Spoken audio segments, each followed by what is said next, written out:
Olá, tudo bem com vocês? Eu sou o professor Arthur Góes, professor de Língua Portuguesa da Rede Estadual de Ensino. Estamos aqui participando desse projeto maravilhoso, dessa iniciativa do Governo do Estado de preparar aulas para você aí para o Enem dos concursos, o projeto Aprova Mais da plataforma Gonçalves Dias. Tá? Hoje nós vamos falar sobre classes gramaticais variáveis. Vamos dar continuidade ao estudo das classes gramaticais variáveis. E aí, lembrando, você vai acompanhar a explicação aqui na videoaula e vai também acompanhar pelo nosso material que está disponível, que foi preparado especialmente para você, disponível no QR Code ou então na descrição do vídeo. Tá bom? Então vamos lá? Vamos falar sobre classes gramaticais variáveis? Na aula anterior nós falamos sobre o substantivo, o artigo e o adjetivo. Hoje falaremos sobre o numeral e o pronome, classes gramaticais muito importantes que você precisa dominar, em especial o pronome, né? Depois do substantivo e ao lado do verbo, são as classes gramaticais assim, mais importantes, que você precisa ter um domínio, precisa ter uma capacidade de identificação dos principais aspectos dessas classes gramaticais. Não esquece, substantivo, pronome e verbo. Tudo bem? Então vamos lá. A gente vai começar falando sobre os numerais. O que é um numeral? O nome está dizendo, tá? É a palavra que serve para quantificar. Uma coisa importante é lembrar que o numeral está também sempre associado ao substantivo, certo? Assim como o artigo e o adjetivo, não esquece, o numeral está sempre associado ao substantivo, tá bom? Indicando uma noção, que a gente vai ver agora, certo? Uma noção de quantidade, de ordem, certo? Vai depender muito do numeral, tá bom? Então ele, de uma forma geral, exerce uma função adjetiva, ou seja, ele está sempre ali próximo ao substantivo. Tudo bem? Vamos lá, a definição é essa, a quantidade, o numeral, né? A noção de quantificação que essa palavra tem. E o numeral, também você vai lembrar, se divide em 4. Vamos lá? Vamos falar sobre a classificação dos numerais. Começa pelos numerais cardinais. O numeral cardinal é aquele que tem a noção de quantidade mesmo, né? Normal. 1, 2, 3, 4, 5, 100, 1000, 10.000, 1 milhão, certo? É o numeral cardinal, tá bom? O numeral que passa a noção de ordem, como o nome está dizendo, né? Ele vai ser o ordinal, e aí entra o primeiro, o segundo, o terceiro, o quarto, o quinto, o último, o penúltimo, o antepenúltimo, o milésimo, o centésimo, tá? São os numerais ordinais. Aí também nós temos os numerais, visualizem, os numerais multiplicativos, eles passam essa noção de multiplicação, conforme você vê aqui no exemplo. O dobro, havia o dobro das pessoas, notem como o dobro da noção, né? O duplo, né? 2 vezes o dobro, 2 vezes a quantidade, essa noção de multiplicação, daí chamados de numerais multiplicativos. Tudo bem? Tudo certinho? Aqui é simples, aqui não tem mistério, você vai só relembrando aquilo que você já sabe e aí se preparando para a prova que está se aproximando, não é isso? Vamos lá. Existem os numerais fracionários, né, que ao contrário dos multiplicativos, eles dão noção de divisão e não mais de multiplicação, certo? Então, quando eu digo a metade dos eleitores, certo? Aí você tem uma noção de fração, de um numeral fracionário. A metade, 1/4, 1/2, 1/10, né? São os chamados numerais fracionários. Bom, e também existe uma categoria de numerais chamados de numerais coletivos. O que são os numerais coletivos? São aquele numeral que ele tem uma ideia de pluralidade, certo? Mas ele está no singular, né? Então, quando você fala em uma década, você pensa em 10 anos, certo? Quando você fala em quarentena, você pensa em 40 dias, um século, 100 anos, né? E assim sucessivamente. Então, são chamados numerais coletivos, conforme você vê aqui. A década de 60 foi inesquecível. Década é um numeral coletivo, tá bom? Então, esses são os numerais. O que a gente precisa saber de importante em relação a eles? é o fato de que eles, sintaticamente, vão funcionar como adjuntos adnominais, conforme nós já comentamos, né? Como eles estão próximos, né, estão ligados ao substantivo, a função deles é de adjunto adnominal. Então, quando eu digo tenho cinco amigos, né? O 5 é um adjunto adnominal, já que o núcleo do termo vai ser sempre o substantivo. Tudo bem? Tudo certo? Bom, e agora vamos falar sobre uma classe gramatical importantíssima. Importantíssima. Pronome.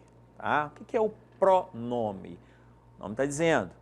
Pronome é a palavra que substitui ou acompanha o nome, certo? Mais uma palavra que está sempre associada a um substantivo, tem um valor de um nome, daí pronome. Tudo bem? Bom, os pronomes, eles têm uma função muito importante na construção do texto, né? Qual é a função dos pronomes? Como eles substituem os nomes, eles vão exercer uma função muito importante do ponto de vista da coesão.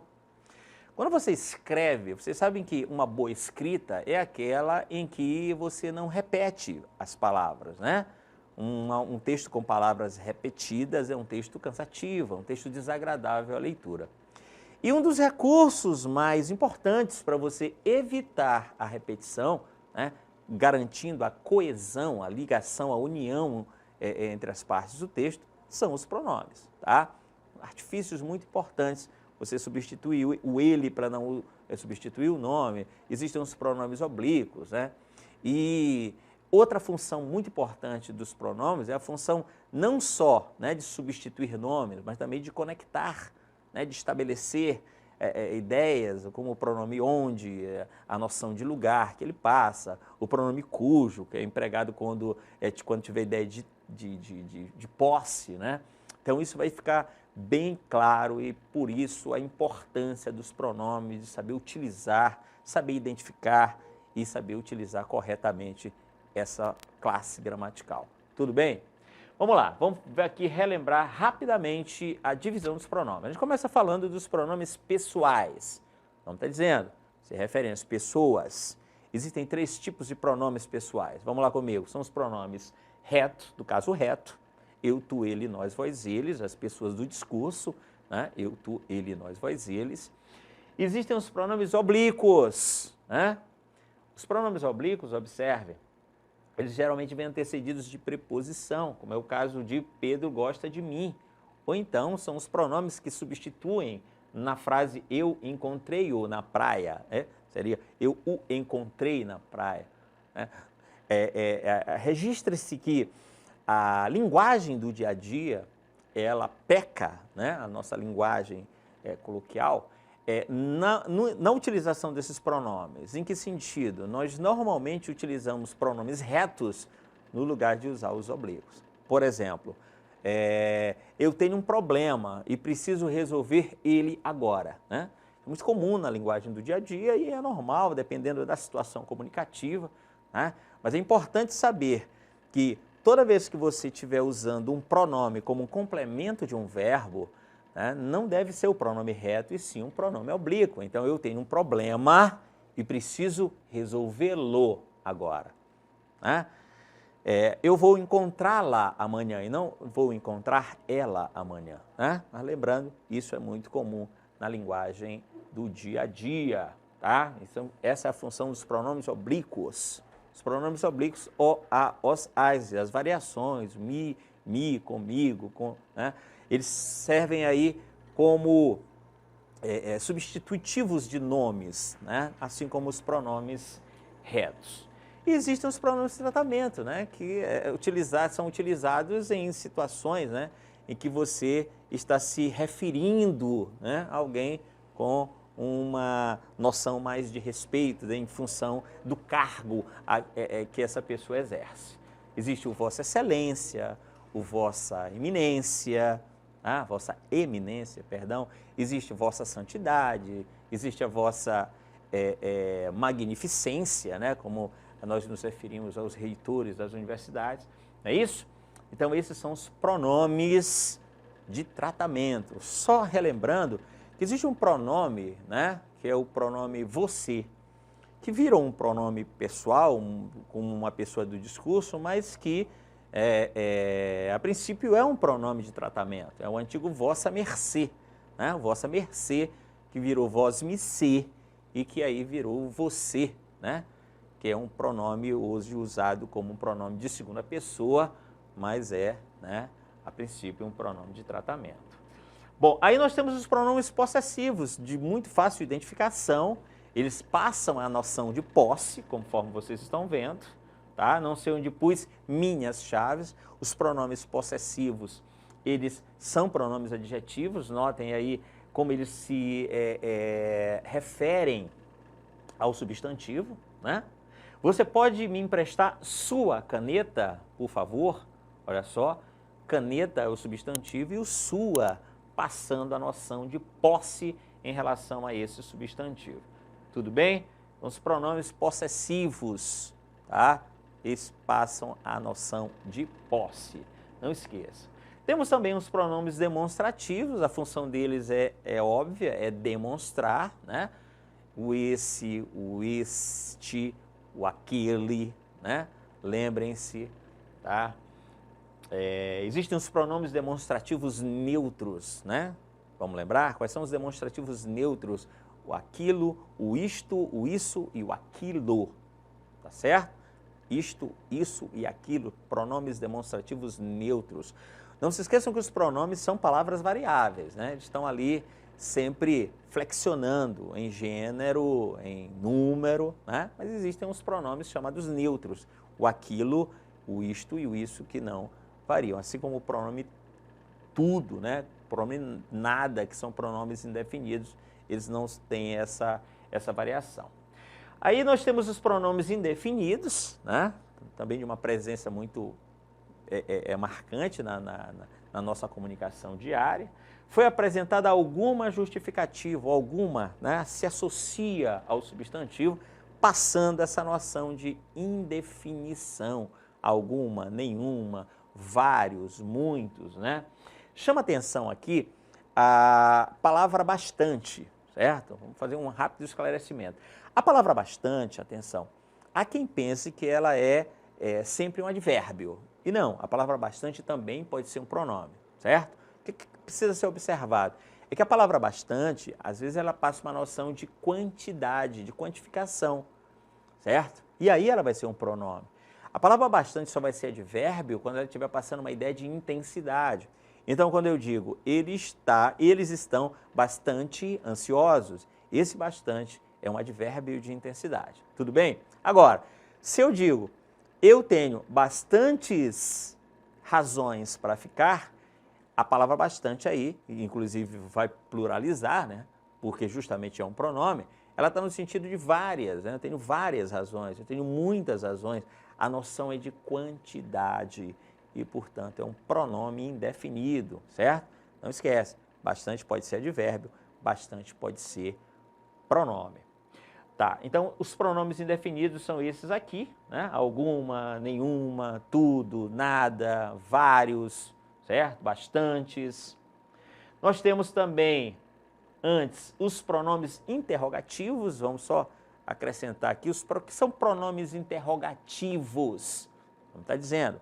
Pronomes interrogativos são aqueles pronomes que estão em frases interrogativas, eles passam essa noção. Tá? Quais são os pronomes interrogativos? Vamos lembrar, é o quem, tá? Quem fez isso? Tá? O que você quer? Né? Qual é o nome dele? São chamados pronomes interrogativos. Eles fazem parte de frases interrogativas. E também vamos aproveitar para falar aqui dos pronomes relativos, que são pronomes muito importantes, certo? Que eles, o nome está dizendo, eles servem para relacionar, substituir um termo e relacionar jogando dentro de uma oração adjetiva. Nós falamos dos pronomes relativos quando falamos lá das orações adjetivas, tá certo? A função dos pronomes relativos também é muito importante, tá bom? Então agora vamos lá passar para as nossas questões, para a gente fixar esse conteúdo, tá bom? Olha só, a primeira questão diz assim, é uma charge e o personagem diante da poluição diz assim, daqui a um tempo, comemoraremos 1/4 do meio ambiente. 1/4 ao invés de meio, perdão. 1/4 de ambiente ao invés de meio. Tá? 1/4 de ambiente ao invés de meio. Atenção só para o uso do ao invés aí, que foi um pouco inadequado, né? Já que 1/4 não é o contrário de meio, né? Então seria em vez de. Tudo bem, só registrando aqui. Então, olha só, a questão explora o numeral. Que tipo de numeral foi utilizado? Ele joga meio ambiente. Meio ambiente, esse meio a rigor não é numeral, porque ela é uma parte de um substantivo composto, né? O meio ambiente, a natureza, tá certo? Aqui ele está jogando, então com a palavra meio. No lugar de meio, 1/4, ou seja, a natureza vai estar sendo reduzida, vai estar sendo destruída, certo? Em vez de meio ambiente, nós teremos 1/4 de ambiente. Um jogo aí crítico, né? Como é típico desse tipo de texto, que são as charges, tá bom? E você, obviamente, precisa estar atento aí na hora de ler e de interpretar esse tipo de texto. A questão é simples. 1/4 é um numeral como? Que tipo de numeral é esse? Aí ficou claro, né?